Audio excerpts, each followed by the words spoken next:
सबसे पहले हम बात करेंगे कि इर्गोफोबिया क्या होता है। इर्गोफोबिया एक लोगों का वापस से काम पे जाने का टाइम आया या फिर जॉब्स के लिए अप्लाई करने का टाइम आया। नाउ मैं ये तो बिल्कुल नहीं कहूँगी कि आप अपने आप को फोर्स करो इस चीज़ के लिए। No, what if I tell you that some people aren't lazy, unmotivated, or avoiding responsibility?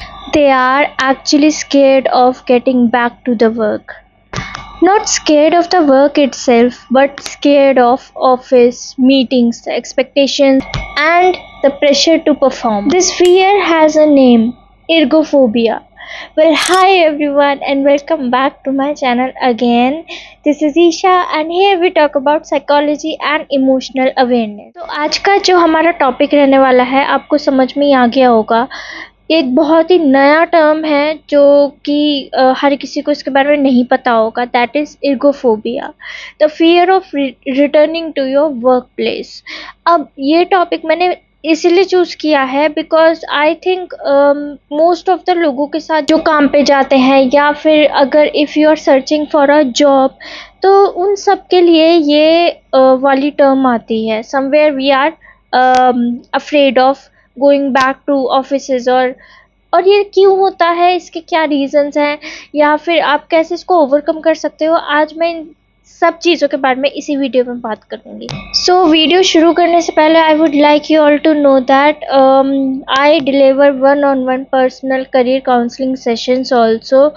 So if you are the one जिसको नहीं समझ में आ रहा है कि आपको क्या स्ट्रीम चूज़ करनी है या फिर आप कौन सा कोर्स ऑप्ट करना चाहते हो, या फिर आप अपना कोर्स स्विच करना चाहते हो, करियर पाथ ही पूरा चेंज करना चाहते हो, you can reach me out. Here are my details and just drop me a message and I will share you my details over there. So let's get back to the video. सबसे पहले हम बात करेंगे कि इर्गोफोबिया क्या होता है। इर्गोफोबिया एक इंटेंस फियर ऑफ एंजाइटी होता है जो कि आपका वर्क इन्वायरमेंट से या फिर आपकी जॉब रिस्पॉन्सिबिलिटी से रिलेटेड होता है। कुछ लोगों के लिए ये ऐसे साउंड कर सकता है: constant procrastination while applying for jobs, feeling anxious before interviews, overthinking every small task at work. In fact, कुछ लोगों को physical symptoms भी हो सकते हैं जैसे nausea, headache and racing heartbeat before work. अब बात करते हैं that why does this happen? ऐसा क्यों होता है?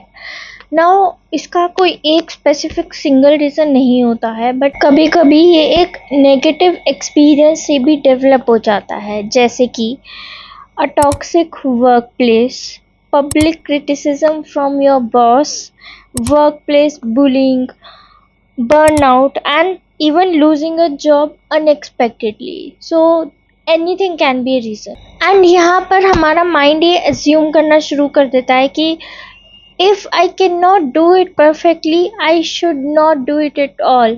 अगर मैं ये perfectly नहीं कर सकता तो मुझे ये बिल्कुल नहीं करना चाहिए। Now क्या होता है कि इसके बाद हर ईमेल हमें डेंजरस लगने लगती है, कोई भी मीटिंग होती है वो एग्ज़ाम लगने लगता है, एंड मोस्ट इम्पॉर्टेंट हर गलती एक प्रूफ बनना शुरू कर देती है एंड आप सोचने लगते हो कि आप इधर से बिलोंग ही नहीं करते। अब आते हैं कि ये चीज़ इतनी ज़्यादा कॉमन लोगों में क्यों हो गई है, ये डर सबके मन में धीरे धीरे क्यों जगह बनाता जा रहा है। सो द थिंग इज़ कि जो पैंडेमिक आया था उसने लोगों का जो काम करने का नज़रिया था, जो एक व्यू था, वो चेंज कर दिया। तो कुछ लोग वर्क फ्रॉम होम में कंफर्टेबल हो गए और कुछ layoffs, burnout and even uncertainty उन्होंने एक्सपीरियंस किया था। Now this is the most important point, please listen to me carefully. अब इन सब के बाद जब लोगों का वापस से काम पे जाने का टाइम आया या फिर जॉब्स के लिए अप्लाई करने का टाइम आया, तो हमारा जो ब्रेन होता है वो ऑटोमेटिकली उसको एज अ थ्रेट देखने लगता है बजाय एक अच्छी अपॉर्चुनिटी के। Also I am not saying it's your weakness, not at all. It's your nervous system trying to protect you from something that is actually associated with stress. अब आते हैं सबसे मेन पॉइंट पे, that how you can handle this. कैसे आप इस चीज़ को handle कर सकते हो या फिर धीरे धीरे इस चीज़ को कम कर सकते हो। Now मैं ये तो बिल्कुल नहीं कहूँगी कि आप अपने आप को फोर्स करो इस चीज़ के लिए, no, but solution isn't to force yourself to just get over it. Take small steps. Instead of forcing yourself, start small. Update your resume. Apply to one job. अगर आपको किसी ऐसा नहीं होना चाहिए कि ज़बरदस्ती आप 2-3 जॉब्स के लिए अप्लाई किए जा रहे हो, no. If you want just apply for one job. और अगर पॉसिबल है so you can visit your work place for a short time. थोड़ी देर के लिए अगर आप जा सको तो you can visit your work place. मैं ये बिल्कुल नहीं कह रही हूँ कि ये सब करना बहुत आसान होगा, नो, लेकिन जो आप कर सकते हो अपने लिए यू कैन. मोस्ट इम्पॉर्टेंटली आपको अपने आप से ये सवाल ज़रूर पूछना है एक बार कि आपको काम से डर लग रहा है या फिर आपको जजमेंट, फेलियर या फिर उन रिपीटिंग पेनफुल एक्सपीरियंस से डर लग रहा है. Ask your self this. That's all for this video. And ऐसा नहीं है कि ये वीडियो मैंने सिर्फ उनके लिए बनाया है जो कि वर्किंग है या फिर जो सिर्फ जॉब अभी सर्च कर रहे हैं, नो. ये वीडियो इन टोटल सबके लिए था. एंड मैं ये नहीं कह रही हूँ कि ये जो प्रॉब्लम है वो एकदम से फिक्स हो जाएगी या फिर आप एकदम से फिक्स कर लोगे, नो. मैं ये भी नहीं कह रही हूँ कि ये करना बहुत इजी होगा, बिकॉज आई नो कि कितना डिफ़िकल्ट होता है. एंड आई अंडरस्टैंड कि सबकी अपनी अपनी अलग सिचुएशंस हो सकती है, but all you can do is you can just work upon your self.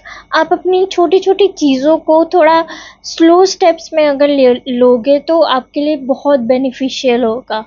And मैं ये भी नहीं कहूँगी कि आप टॉक्सिसिटी एक इन्वायरमेंट में रह के झेलते जाओ, नो. अगर आपको वो बहुत ज़्यादा बॉदर कर रहा है, टेक हेल्प फ्रॉम प्रोफेशनल और you can switch your job.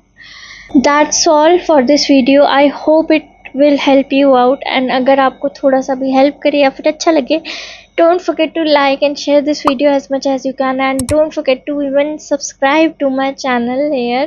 मैं मिलती हूँ आपसे अगली बार with another interesting topic. Till then, take care. Bye bye.